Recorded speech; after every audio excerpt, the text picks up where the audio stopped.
যখন আমেরিকা সহ পশ্চিমা দেশগুলো ইরানের ইউরেনিয়াম সমৃদ্ধকরণ নিয়ে চিন্তিত, ঠিক তখনই বাংলাদেশ নিজের মাটিতে সেই ইউরেনিয়াম দিয়ে প্রথম পারমাণবিক বিদ্যুৎ কেন্দ্র চালু করার পথে এগিয়ে গেছে।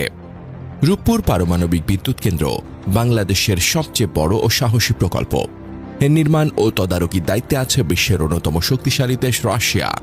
একটি ছোট্ট দানার মতো জিনিস, আকারে প্রায় আঙুলের ডগার সমান, কিন্তু সেটি দিতে পারে বিশাল শক্তি। এই জিনিসটির নাম ইউরেনিয়াম প্যালেট। এর ওজন মাত্র ৪ থেকে ৫ গ্রাম হলেও এর শক্তি এত বেশি যে এটি প্রায় ৪১৭ লিটার ডিজেল, ৪০০ কেজি কয়লা বা ৩৬০ ঘনমিটার গ্যাসের সমান শক্তি উৎপন্ন করতে পারে। অর্থাৎ যেখানে সাধারণ জ্বালানির জন্য বড় বড় ট্রাক, ট্যাঙ্ক বা মজুদ দরকার হয়, সেখানে একটি ছোট্ট ইউরেনিয়াম প্যালেটই একই কাজ করে ফেলতে পারে। এটাই পারমাণবিক শক্তির সবচেয়ে বড় বৈশিষ্ট্য। এই প্রযুক্তির দিকে এখন এগোচ্ছে বাংলাদেশ। রূপপুর পারমাণবিক বিদ্যুৎ কেন্দ্রের মাধ্যমে দেশে প্রথমবারের মতো পারমাণবিক বিদ্যুৎ উৎপাদন শুরু হতে যাচ্ছে। এই বিদ্যুৎ কেন্দ্রের প্রতিটি ইউনিট প্রায় ১২০০ মেগাওয়াট বিদ্যুৎ উৎপাদন করতে পারবে। সবচেয়ে বড় সুবিধা হলো, একবার জ্বালানি ভরলেই এটি প্রায় ১৮ মাস পর্যন্ত টানা বিদ্যুৎ দিতে পারবে, যা অন্যান্য জ্বালানির তুলনায় অনেক বেশি স্থিতিশীল ও কার্যকর। ইউরেনিয়াম এত বেশি শক্তি দেয় কেন, এটা বোঝাটাও খুব কঠিন কিছু নয়। আমরা যেসব জ্বালানি ব্যবহার করি, যেমন কয়লা, গ্যাস বা ডিজেল, এসব আসলে আগুনে পোড়ানো হয়, আর সেই আগুন থেকেই শক্তি পাওয়া যায়। কিন্তু ইউরেনিয়ামের ক্ষেত্রে ঘটে ভিন্ন কিছু।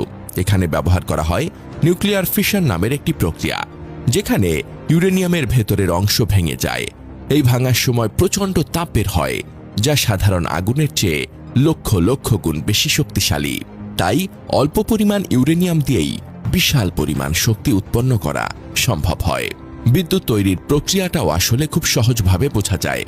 ইউরেনিয়াম থেকে উৎপন্ন তাপ দিয়ে পানি গরম করা হয়, সেই পানি থেকে বাষ্প তৈরি হয়, আর সেই বাষ্প দিয়ে টারবাইন ঘোরানো হয়।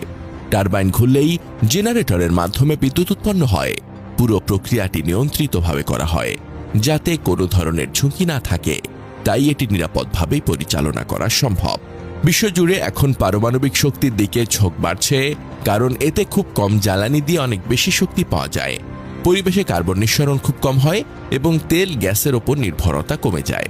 সবচেয়ে বড় বিষয় হলো, এটি দীর্ঘ সময় ধরে নিরবচ্ছিন্ন বিদ্যুৎ সরবরাহ করতে পারে, যা একটি দেশের উন্নয়নের জন্য অত্যন্ত গুরুত্বপূর্ণ।